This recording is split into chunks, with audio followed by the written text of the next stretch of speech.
오직 이것을 기록함은 너희로 예수께서 하나님의 아들 그리스도이심을 믿게 하려 함이요 또 너희로 믿고 그 이름을 힘입어 생명을 얻게 하려 함이니라.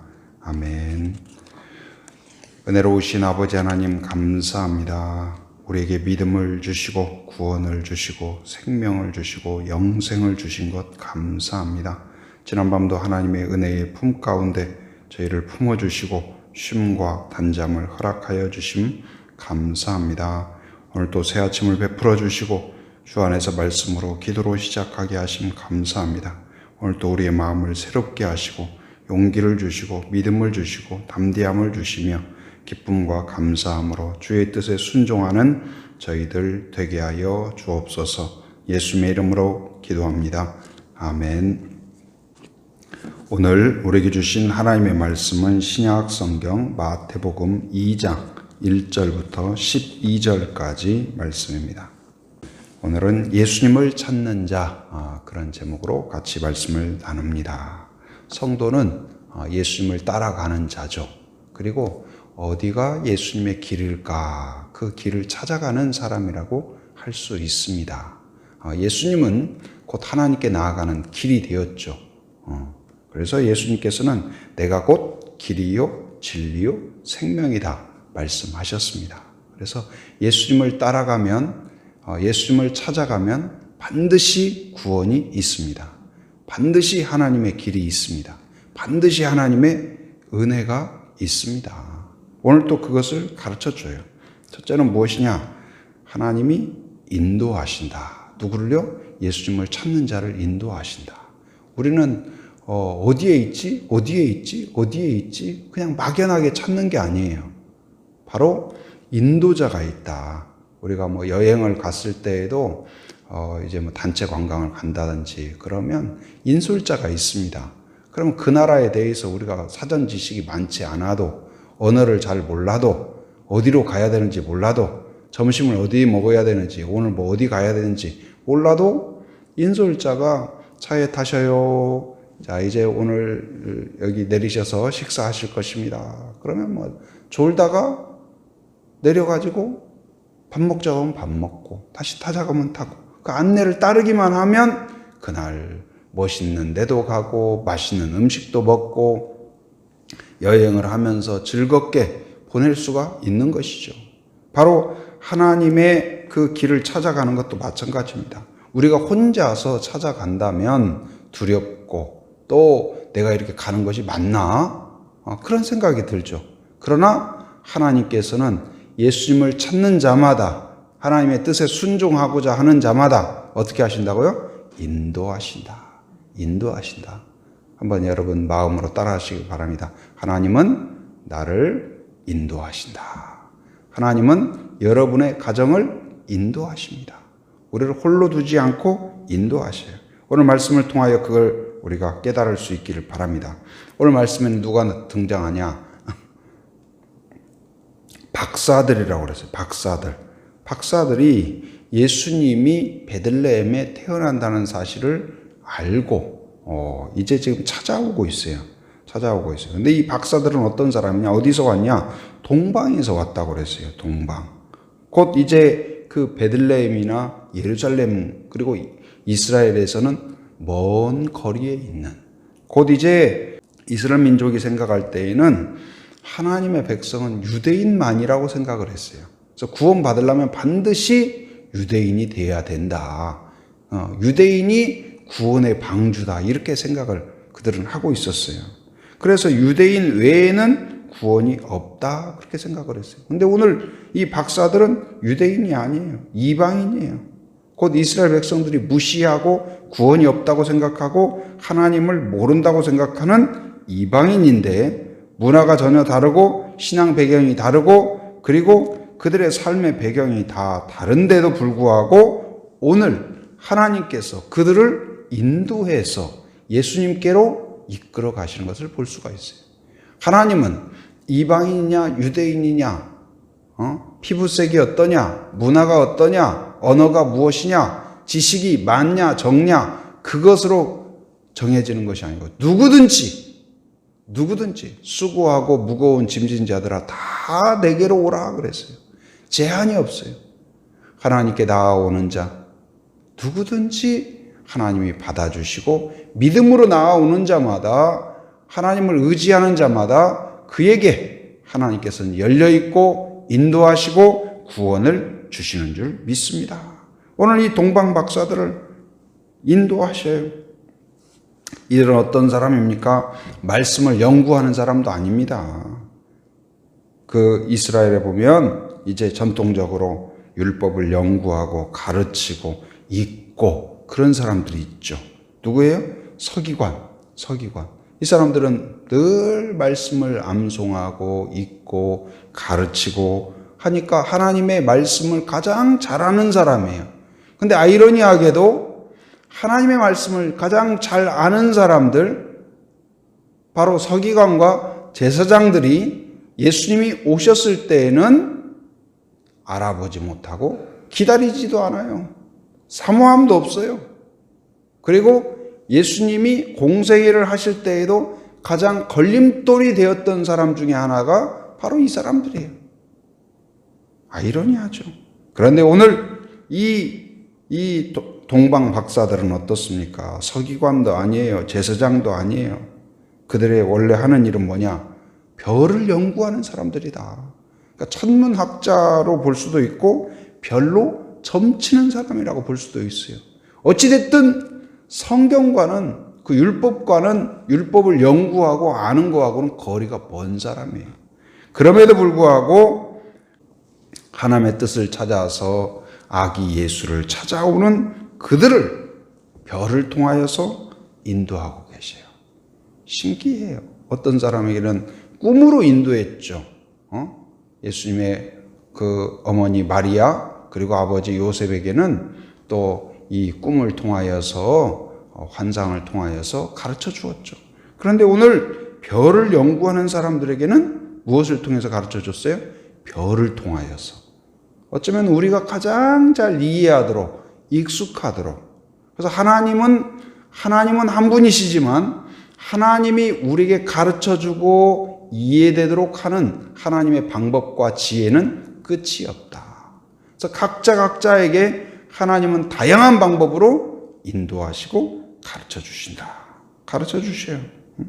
그런데 오늘 이들이 예수님을 찾아가는 길이 그냥 순탄치만은 않았어요. 예루살렘까지 왔습니다. 와서 이제 예수님이 어디에 계신지를 알지 못하겠는 거예요. 근데 당시 왕이 누구였냐? 헤롯이라는 사람이었어요. 헤롯. 근데 이 사람이 원래는 왕이 될 수가 없는 사람이에요. 왕족이 아니에요. 그런데 이 사람이 권모술수가 아주 뛰어난 사람이에요. 그래서 로마의 환심을 사서 왕위에 올랐어요. 그리고 이제 예루살렘에 있는 유대인들의 마음을 얻고자 해서 믿음은 없는데 성전을 이제 웅장하게 증축을 해요. 그러니까 이것도 뭐예요? 정치적인 그 야망을 이루기 위하여서, 그러니까 성전을 원래 세운다는 건 뭐예요? 믿음으로, 감사함으로, 하나님을 사랑함으로 이루어져야 되지만 바로 자기의 정치적인 마음으로 성전을 웅장하게 했지만 그건 하나님이 기뻐하는 성전이 아니죠. 하나님께 드리는 모든 것은 무엇이 있어야 되냐? 무엇이 있어야 될까요? 바로 믿음이 있어야 돼요. 우리의 기도에도 뭐가 있어야 돼요? 믿음이 있어야 돼요. 찬송에도 뭐가 있어야 돼요? 믿음이 있어야 돼요. 예배에도 믿음이 있어야 돼요. 우리의 모든 하나님께 드리는 모든 것에는 바로 뭐가 있어요? 믿음이 있어야 생명력이 있다. 찬송도, 기도도, 예배도, 헌신도, 봉사도 믿음으로, 감사함으로, 기쁨으로, 자원함으로 그럴 수 있는 성도가 되길 바랍니다. 근데 이 헤롯은 그렇지 못했죠. 외적으로 보면 하나님께 성전을 증축해서 봉헌했으니 대단하다. 그런데 그것도 자기의 욕심과 야망을 위해서 그렇게 한 거예요. 심지어 어떻게 했냐? 자기의 그 정치적인 야망을 위해서. 근데 그 걸림돌이 된다고 생각하는 사람이 누구냐면 아들과 아내와 어머니마저 정적으로 여겨가지고 다 죽였어요. 그러니까 뭐 상상할 수 없는 사람이죠. 근데 그 사람이 어느 날 이야기를 들었어요. 이 헤롯이 유대의 왕이 태어났다는 거예요. 왕은 누구밖에 없어야 돼요? 왕이 보통 나라에 몇 명이에요? 한 명밖에 없잖아요. 근데 자기가 왕이라고 생각하고 자기가 그 헤롯이 늘 이 왕권에 대한 불안함이 있어요. 그런데 어느 날 유대의 왕이 태어났다는 거예요. 그러니까 이 헤롯은 어떤 생각을 해요? 이걸 싹부터 잘라야 된다. 그래서 이제 그 왕을 죽이려고 누가 어디서 태어났는가 그걸 이제 찾기 시작하는 거예요. 그런데 그 틈바구니 속에서도 바로 동방 박사들을 어떻게 해요? 헤롯의 그러한 경계 속에서 위협 속에서 인도하신다. 우리의 신앙의 길도 마찬가지입니다. 우리가 하나님께 나아가는 길, 순종하는 길, 복의 길, 믿음의 길을 나아갈 때 순탄치만 않을 수도 있습니다. 헤롯과 같이 방해자가 있을 수가 있어요. 본질적인 방해자는 누구예요? 마귀와 사탄이에요. 우리를 유혹하고 넘어지게 하고 겁나게 하고 두렵게 하고 염려하게 하고 근심하게 하고 실망하게 하는 우리를 공격합니다. 그런데 염려하지 않아도 되는 건 뭐예요? 헤롯 속에서도 헤롯의 위협 가운데에서도 인도하신 하나님께서 오늘 마귀의 그런 유혹과 공격과 두려움을 주는 그런 그 위협 속에서도 우리를 어떻게 하신다? 인도하신다. 오늘도 하나님의 인도가 여러분 안에 있다는 걸 깨닫기 바랍니다. 우리의 평안은 내가 지혜로워서 오는 평안이 아니에요. 내가 많은 지식을 알고 있어서 오는 평안이 아니에요. 바로 진정한 평안은 어디서 올까요? 하나님에게서 옵니다. 하나님이 나의 인도자인 것을 확신할수록 평안이 와요. 그래서 정말 우리에게 감명을 준 그 시편이 있죠. 저도 개인적으로 너무 좋아하는 그런 시편이고 위안이 되는 시편인데 뭐예요? 여호와는 나의 목자시니 내가 부족함이 없으리로다. 제가 늘 말씀드리죠. 그 성경에서 이 우리를 가르쳐서 사람을 가르쳐서 양으로 많이 비유를 하죠. 근데 하필 왜 양일까? 그런 생각도 해보죠. 뭐 사자도 있고 좀 더 날렵한 뭐 표범이라든지 그랬으면 좋았을 텐데 양은 가장 연약한 동물이에요. 방어 능력이 하나도 없어요. 공격 능력도 없어요. 시력도 좋지가 않아요. 머리도 좋지 않고 기억력도 좋지 않아요. 그런데 이 연약한 양이 안전하게 사는 방법이 무엇이냐? 자기가 공부를 많이 하는 게 아니에요. 막 깨달음을 갖는 게 아니에요. 오직 한 가지 뭐예요?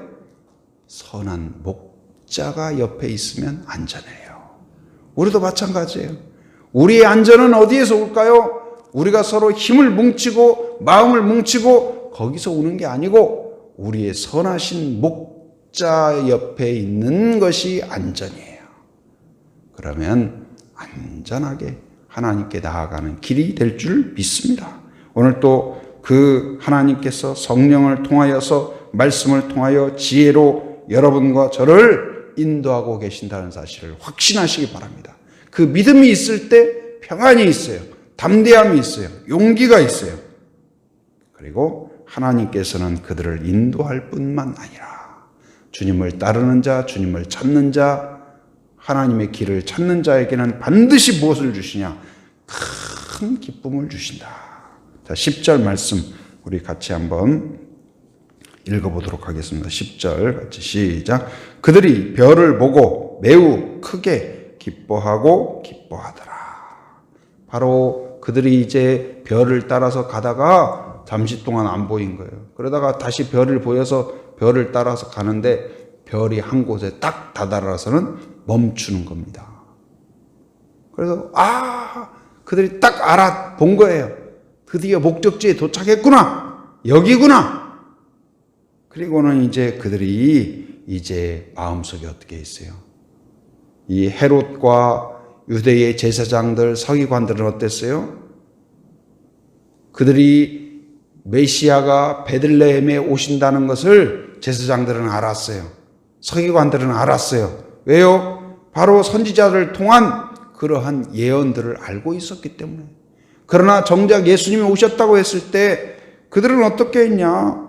이 예수님의 소식이 있다고 할 때 거기 3절에 보면 헤롯 왕과 온 예루살렘이 듣고 소동한지라 그랬어요.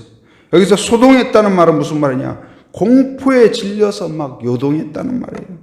괴로워서 안절부절 못했다는 거예요. 헤롯이 그러니까 자기 외에 진짜 왕이 왔구나, 하나님의 왕이 왔다는 것을 듣고 아직 보지도 못했지만 두려움에 막 떨었어요. 그러나 하나님을 사랑하는 자, 진리를 찾는 자, 예수님을 찾는 자는 어떻습니까? 예수님 앞에 내가 섰구나, 예수님이 내 안에 찾아오셨구나, 그것을 깨달았을 때 어떻습니까? 큰 기쁨이 있어요. 큰 기쁨이 있어요. 거기에 보니까 그 별을 보고, 이 별은 누구를 가리키는 별이에요? 예수 그리스도를 가리키는 별이죠. 예수님을 보고 매우 강조하는 표현이에요. 매우 크게도 강조하는 표현이에요. 기뻐하고, 어떻게 기뻐했어요? 매우 기뻐했어요. 크게 기뻐했어요. 그리고 거기서 한 번만 기뻐했더라 해도 될 텐데 기뻐하고 기뻐하더라. 그러니까 얼마나 기뻐했는지 막 뛸 듯이 기뻐했어요. 여러분, 주의 길을 가는 여러분 가운데 이러한 기쁨이 있다는 걸 기억하시기 바랍니다. 선물이 쏟아져요. 기쁨과 은혜와 평안과 자유와 그 놀라운 은혜가, 돈으로 살 수 없는 은혜가 하나님께서 오늘도 여러분에게 주시는 줄 믿으시기 바랍니다. 우리가 주님의 길을 가는 그 길에 혼자가 아니다. 성령이 인도하신다. 함께 하신다. 그리고 그 길은 허무하고 허탈한 길이 되지 않아요. 예수님을 따르는 길, 예수님과 함께하는 길에는 풍성한 은혜가 있어요. 곧 이제 그 선한 목자를 따라갈 때 바로 안전이 보장됩니다. 그리고 젖과 꿀이 흐르는 땅으로 물과 꼴이 보장이 돼요. 풍성함이 보장이 돼요. 오늘도 그 은혜를 기억하면서 확신을 갖고 두려움이 아니라 기쁨으로 오늘 이 동방 박사들이 별을 보고 매우 크게 기뻐한 것처럼 기쁨을 가지고 하나님께 나아가는 그런 성도가 되기를 바랍니다. 그리고 이 동방 박사들이 그 예수님 앞에서, 그 아기 예수인데 그를 경배했다고 그랬어요. 그 앞에 엎드렸어요. 우리가 예수님께 나아가는 자세는 무엇일까요? 엎드리는 자세예요. 겸손한 자세예요. 순종하는 자세예요. 예배하는 자세예요. 그리고 보비압을 열어서, 보비압은 뭐예요? 뭘 담아놓는 거예요? 보물을 담아놓는 거예요. 내 안에 가장 귀한 것을 열어서 황금과 유향과 모략을 드렸죠. 내 안에 있는 가장 귀한 것으로 감사함으로, 찬양으로, 헌신으로, 결단으로 하나님께 내어드리는 그러한 성도가 되기를 주님의 이름으로 축원합니다. 은혜로우신 아버지 하나님 감사합니다. 오늘도 새 아침을 베풀어 주시고 하루의 시작을 기도로 말씀으로 시작하게 하심 감사합니다. 오늘도 말씀을 통하여서 주님을 찾는 자, 하나님을 의지하는 자마다 성령을 통하여서 다양한 방법으로 인도하심을 깨닫게 하심 감사합니다. 동방 박사들을 인도하신 것처럼 헤롯의 방해 가운데에서도 결국 예수님께 인도하였던 그 은혜로 하나님 아버지, 오늘 또 우리가 하나님을 찾아갈 때, 하나님의 뜻에 순종해 나갈 때 우리를 이끌어 주시고 인도하여 주실 줄 믿습니다. 헤롯의 방해에도 결국 이끄신 것처럼 악한 마귀 사탄의 공격과 유혹 앞에서도 우리를 이끌어 주실 줄 믿습니다. 주님만이 우리의 선한 목자가 되시고 인도자가 되심을 믿고 확신함으로 나아갈 때 하나님 그 동방 박사들에게 큰 기쁨을 주신 것처럼 은혜의 선물들을 주실 줄 믿습니다. 오늘 또 그 은혜 안에서 확신으로 기쁨으로 감사함으로 나아가는 저희들 되게 하여 주시옵소서. 하나님 아버지여, 또한 기도합니다. 우리에게 주신 선물 다음 세대들을 축복하며 기도하오니 가정에 주신 자녀들, 또 교회에 주신 유아부, 아동부, 중고등부, 청년부를 기억하여 주시고 오직 하나님 신앙과 인격과 실력을 갖춘 훌륭한 인재로 자라가게 하여 주시옵소서. 또한 함께 동역하는 교역자, 순장, 또 교사들을 축복하며 기도합니다. 더욱 영적으로 깨어있게 하시고 말씀에 깊이가 있게 하시고 영적인 리더십을 허락하여 주시옵소서. 코로나로 큰 어려움이 있습니다. 이 나라의 민족을 긍휼히 여겨주시고 하나님 아버지여, 코로나로 큰 어려움이 있는데 불쌍히 여겨주셔서 잘 극복하게 하시고 속히 종결될 수 있도록 인도하여 주시옵소서. 오늘도 새벽을 깨우며 함께한 성도들 특별한 은혜로 지켜주시고 오늘도 평안을 주시고 용기를 주시고 오늘도 큰 기쁨으로 치유와 회복이 있게 하시고 은혜에 감격이 있도록 인도하여 주시옵소서. 또한 하나님 삶의 현장을 살아가는 모든 성도들 안전과 건강을 지켜주시고 악한 세력을 막아주시며 더러운 것을 치워주시옵소서. 오늘 또 승리하는 하루가 되게 하여 주시옵소서. 하나님 아버지, 또 해외에 육지에 군에 있는 가족들, 자녀들, 성도들을 기억하여 주시고 오늘 또 온전히 오고 가는 모든 소식마다 복된 소식, 은혜로운 소식 되게 하여 주시옵소서. 지금은 우리 주 예수 그리스도의 은혜와 하나님의 풍성하신 사랑과 성령의 교통하심, 인도하심의 역사가 오직 하나님의 인도하심이 있음을 믿고 확신하며 기쁨으로 나아가고 헌신으로 나아가기로 결단하는 한 사람 한 사람 머리 위에, 가정 위에, 일터 위에, 사역 위에 지금으로부터 영원토록 함께 하시기를 간절히 축원하옵나이다. 아멘.